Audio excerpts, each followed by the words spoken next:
কি কালার ব্যবহার করলে ভীষণ ভালো থাকবেন?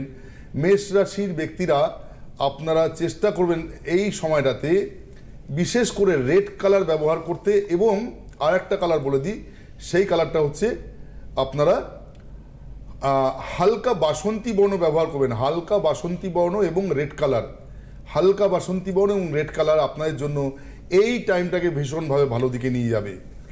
যারা বৃষ রাশির লোক তাদের জন্য আজকে থেকে আগামী 15ই এপ্রিল 2025 অবধি কী কালার ব্যবহার করবেন? আপনারা বিশেষভাবে ব্যবহার করুন নীলের বর্ণ। নীল যে কোনো বর্ণ, যে কোনো হালকা ডিপ যে কোনো নীল বর্ণ সঙ্গে আপনারা ব্যবহার করতে পারেন। নিজেদের যদি শরীর স্বাস্থ্য ভালো রাখতে চান, একটু হোয়াইটিশ সিলভার কালার ব্যবহার করলে শরীর স্বাস্থ্য খুব ভালো থাকবে।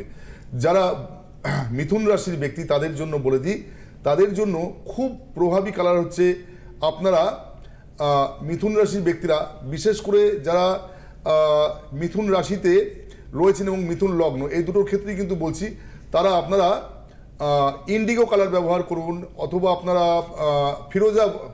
ফিরোজা ব্লু ব্যবহার করুন। ইয়েস, এবং তার সঙ্গে আপনারা যদি নেভি, আপনারা যদি প্যারোট গ্রিন কালার ব্যবহার করতে পারেন, ভীষণ ভালো হবে আপনাদের জন্য। যারা কর্কট রাশির ব্যক্তি তারা একদম আজকে থেকে আগামী 15ই এপ্রিল 2025 অবধি যদি আপনারা কমলা বর্ণ ব্যবহার করেন এবং তার সঙ্গে সঙ্গে আপনারা যদি ডিপ হলুদ বর্ণ ব্যবহার করেন, তাহলে অনেক বেটার থাকবেন শরীর এবং অর্থনৈতিক, মনের দিক থেকে, পারিবারিক দিক থেকে। আচ্ছা।